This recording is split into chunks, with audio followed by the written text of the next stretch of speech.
The paper of eviction felt colder than the autumn air against Amelia's cheek. It was a brittle, final thing, a proclamation signed by men who had eaten at her table when her husband was alive, men whose children she had helped nurse through the scarlet fever 2 seasons prior. Sheriff Brody stood before her, his bulk filling the doorway of the home that was no longer hers, his face a mask of civic duty that did not quite hide the flicker of avarice in his eyes. The town council had decided, he said, his voice a low rumble of false regret. The coming winter was predicted to be a long one, a white famine, and the town needed every defensible structure, every scrap of land close to the center for communal storage. Her small homestead, sitting on a sturdy stone foundation with a deep root cellar, was deemed essential for the greater good. Her widowhood, her lack of a man to speak for her, made her claim as fragile as a frozen leaf. Her mother, Martha, stood beside her, one hand trembling on her walking stick, the other clutching Amelia's arm. At 75, Martha's world had shrunk to this small house, this patch of earth, and the memories it held. "You cannot do this," Amelia's voice was low, stripped of everything but a raw, desperate plea. "Where will we go?" Brody shifted his weight, his gaze sliding past her to the jagged teeth of the mountains that loomed over their valley. "The church is offering temporary shelter for those displaced. Until the first snows, at least," the unspoken words hung in the air. "After that, you are on your own." It was a death sentence delivered with a polite nod. He and his deputies began carrying their few possessions, a thin mattress, a box of kitchenware, a heavy trunk of her mother's things, and placing them in the dirt of the road. The humiliation was a physical blow, a hot sickness in her stomach. She watched as her life was piled in the dust, a monument to her powerlessness. The town was a fortress of its own making, and its walls were being raised against them. Their journey away from the town was a slow, painful procession. Martha leaned heavily on her cane, each step on the uneven ground a testament to her quiet endurance. Amelia carried what she could, a pack on her back and a heavy satchel in her hand, but the weight was nothing compared to the hollowness in her chest. They walked not toward another town, for there was none within a week's journey, but toward the unforgiving embrace of the mountains. The church's charity was a lie, a place of cold floors and colder stairs, a temporary holding pen before the inevitable. Amelia would not let her mother die on a drafty church floor, surrounded by the pity of those who had allowed their expulsion. Martha, despite her frailty, possessed a different kind of strength. Her mind was a repository of stories, of knowledge passed down from her grandfather, a man who had trapped and prospected in these same mountains long before the town was anything more than a muddy crossroads. As the sun began to dip below the horizon, painting the sky in bruises of purple and orange, Martha stopped. She pointed a gnarled finger toward a specific formation of rock, a place where the granite face of the mountain seemed to have buckled and collapsed in on itself centuries ago. "There," she rasped, her breath pluming in the cold. He called it the Bear's Maw. Said the wind never screamed inside, only whispered. Said the earth has a slow, warm heart if you know where to listen for it. It was a folktale, a half-remembered fragment of a life long past, but it was more than they had. It was a direction. They left the path and began to climb, the loose scree shifting under their feet. It took them another hour, a grueling ascent in the fading light, before they found it. Tucked behind a curtain of ancient, gnarled pines was a dark opening in the rock, a scar mostly hidden by a landslide of boulders and earth. It was a collapsed mine, long forgotten. The air that breathed from it was not the biting cold of the evening, but a cool, still air, thick with the scent of damp stone and deep slumber. It was a tomb. Or perhaps, a womb. For Amelia, standing at the precipice of utter despair, it was the only choice left. The first task was to make the entrance passable. The landslide had choked the opening, leaving only a narrow gap through which they had to crawl. For 2 days, Amelia worked until her hands were raw, her muscles screaming in protest. She used a broken branch as a lever, her own body as a fulcrum, shifting rocks one by one. The stones were heavy and unforgiving, scraping her skin, bruising her bones. Martha, unable to help with the heavy labor, directed her from a sheltered spot, her old eye seeing the logic of the rock pile, identifying the key stones that, once moved, would loosen the rest. She was the architect of their survival, Amelia the builder. Inside, the darkness was absolute. It was a physical presence, a heavy blanket that swallowed sound and light. Using a precious tallow candle, they explored their new domain. The entrance tunnel, narrow and low, opened into a larger chamber, a cavernous space where the miners had followed a rich vein. The air was still and cold, but it was a dry cold, free from the relentless wind that was now beginning to howl outside. The sheer, silent stone walls seemed to watch them, ancient and indifferent. This was not a home. It was a hole in the earth. Yet, as Amelia stood in the center of that vast, dark space, the tiny flame of her candle pushing back the immense blackness, she felt not terror, but the first stirrings of a grim, unyielding resolve. The town had cast them out into the wilderness to die. But they had not counted on the wilderness providing its own sanctuary. They had not counted on the forgotten wisdom of an old woman, or the desperate strength of her daughter. Here, in the heart of the mountain, they would make their stand. The world had taken everything from them, now, they would take back their lives, one stone, one breath at a time, from the cold, hard earth itself. The greatest challenge was creating warmth. A fire in the open chamber would fill it with smoke, poisoning the very air they needed to breathe. For days, they huddled together, their shared body heat and a few thin blankets their only defense against the creeping chill. Martha, her memory sparked by their subterranean existence, recalled more of her grandfather's tales. He had spoken of natural chimneys, of fissures in the rock that reached for the surface. "The mountain breathes," she would whisper, her voice thin in the vast quiet. "You just have to find its lungs," so began Amelia's search. With a candle held high, she traced the walls of the main chamber and the smaller tunnels that branched off it. She ran her raw hands over the cold stone, feeling for the slightest current of air. It was on the fourth day, deep in a narrow offshoot tunnel, that she felt it, a faint, but steady, upward draft. Following it, she found a crack in the ceiling, a fissure no wider than her hand, snaking up into impenetrable darkness. This was their hope. Building the hearth was an act of primal creation. Amelia gathered flat stones from the mine floor, her palms and knees bleeding onto the granite as she crawled through the darkness. Under Martha's guidance, she laid a foundation, building the walls up piece by piece. The mortar was a mixture of clay she painstakingly dug from a damp seam in the rock, mixed with water from a slow, dripping seep she had discovered. Her hands, already calloused from farm work, became tools of stone and mud, cracked and stained. It took a week of relentless labor to build the hearth and a crude, tapering chimney that funneled toward the fissure. The first fire was a terrifying, sacred moment. Amelia laid the small pile of scavenged, dry wood with the care of a priestess arranging an altar. When she struck the flint, the spark felt impossibly small in the immense darkness. But the tinder caught, and a tiny flame flickered to life. They watched, holding their breath, as the smoke, thin and grey, curled upwards. It hesitated, seeming to pool below the ceiling, and for a heart-stopping moment, Amelia thought they had failed. Then, drawn by the steady draught, the smoke found its path, streaming into the fissure and disappearing into the mountain's heights. A wave of relief so profound it felt like a physical blow washed over Amelia, and she sank to the floor, tears tracing clean paths through the grime on her face. They had made fire.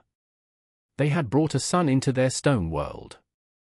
With a source of warmth secured, the next task was to gather provisions for the long siege of winter.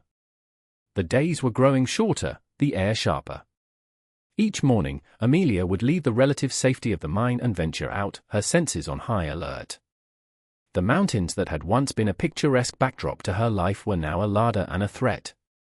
She moved with a quiet purpose, her focus narrowed to the essentials of survival.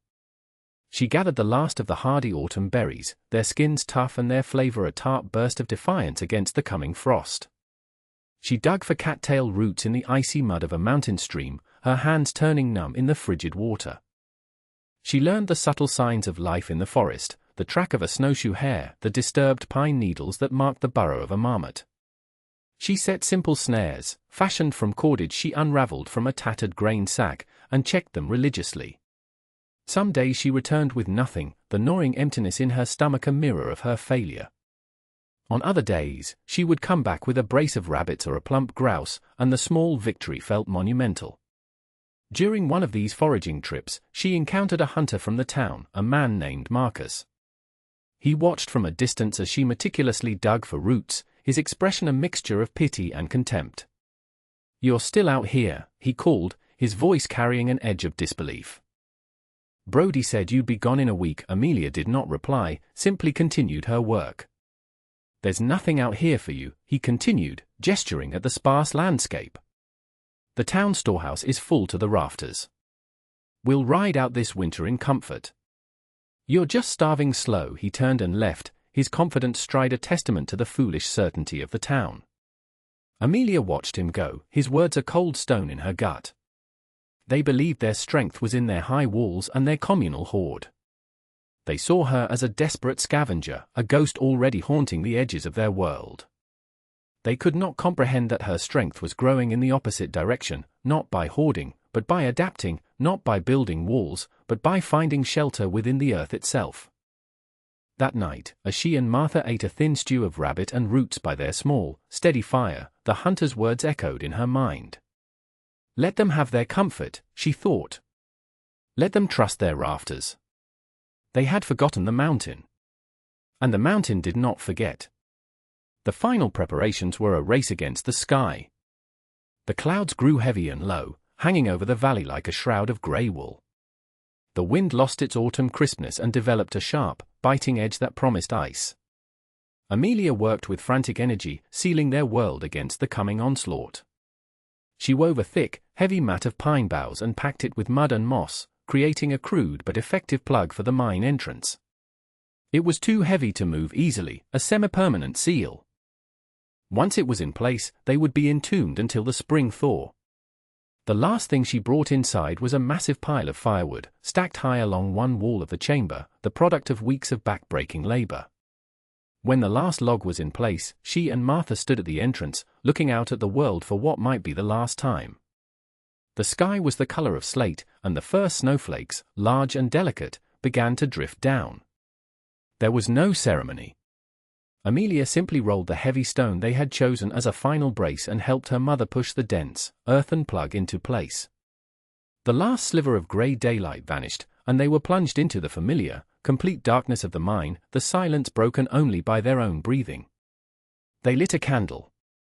The small flame bloomed, casting their shadows long and dancing against the stone walls. Their world was now this chamber. It was their home, their fortress, their tomb, and their cradle. The days that followed blurred into a slow, quiet rhythm. They slept when they were tired, ate when they were hungry. Time was measured not by sun or moon, but by the burning down of a candle, the slow cooking of a meal. Martha, her body freed from the struggle of walking, seemed to gain a new strength. She would tell Amelia stories of the old days, her voice a soft, steady murmur in the quiet. They were stories of resilience, of surviving blizzards by burrowing into snowbanks, of finding food where none seemed to exist. It was a transfer of knowledge, an oral history of survival that had been deemed worthless by the town's modern, confident ways. Amelia listened, absorbing it all. Outside, the world was being buried. They could hear it, sometimes.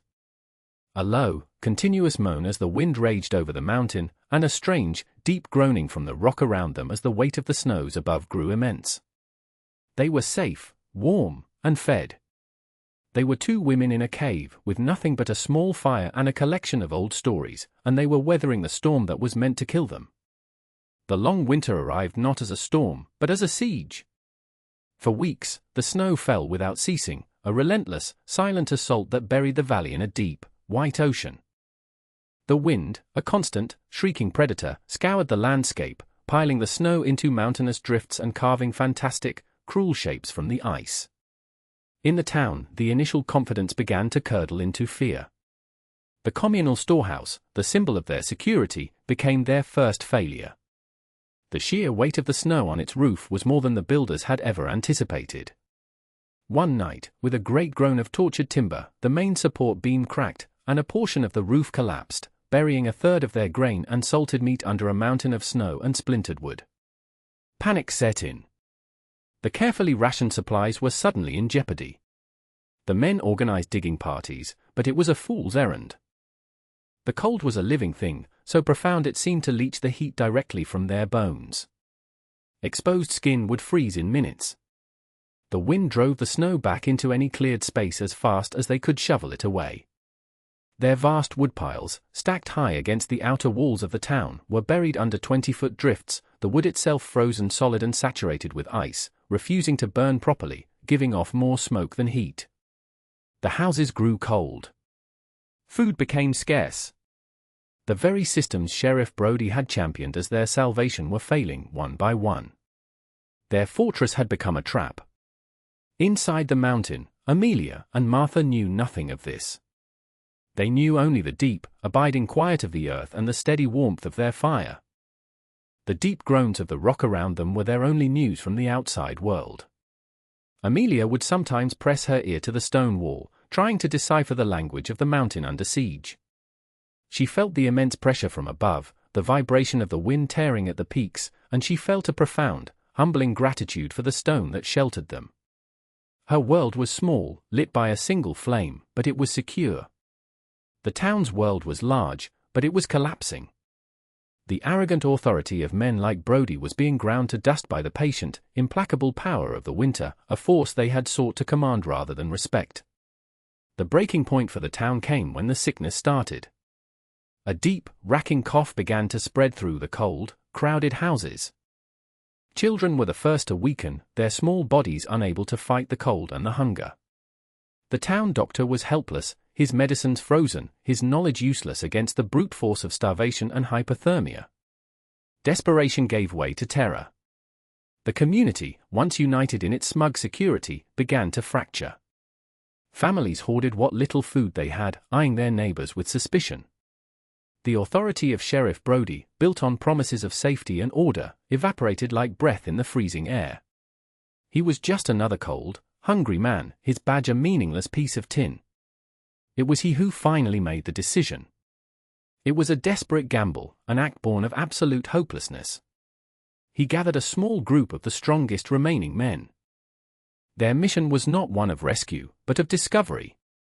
They were to push out from the town, to travel as far as they could, to search for any sign of a hunter's cabin, a sheltered ravine, anything that might offer a reprieve. Most believed it was a suicide mission. They dressed in every layer of clothing they owned, their faces wrapped in wool until only their eyes were visible. The world they stepped into was alien and hostile. The familiar landmarks of the valley were gone, erased by the deep, sculpted snow. The cold was a physical assault. They moved like ghosts through the white landscape, their hopes dwindling with every agonizing step. They were searching for a miracle in a frozen hell. And then, one of the men saw it. A thin, almost invisible wisp of smoke, rising from a place on the mountainside where no smoke should be. It was faint, easily mistaken for wind-blown snow, but it was steady. It was a sign of life. With their last reserves of strength, they began to climb, fighting their way through waist-deep drifts, their lungs burning with the effort. They were drawn toward that impossible plume of smoke, a beacon of hope in a world that had none. They were unknowingly walking toward the very woman they had condemned, the outcast whose quiet wisdom was about to become their only salvation. They stumbled upon the entrance like wraiths, their faces caked with ice, their bodies trembling uncontrollably with cold. The mound of snow-covered earth and pine boughs looked like any other drift, but from a small, almost imperceptible gap at the top, the thin trail of smoke escaped. For a moment, they stared in disbelief. Brody, his face gaunt, his authority stripped away to reveal the terrified man beneath, fell to his knees. He began to claw at the frozen plug with his gloved hands, his movements frantic. "Help me," he croaked, his voice raw. The other men joined him, digging with a desperate energy.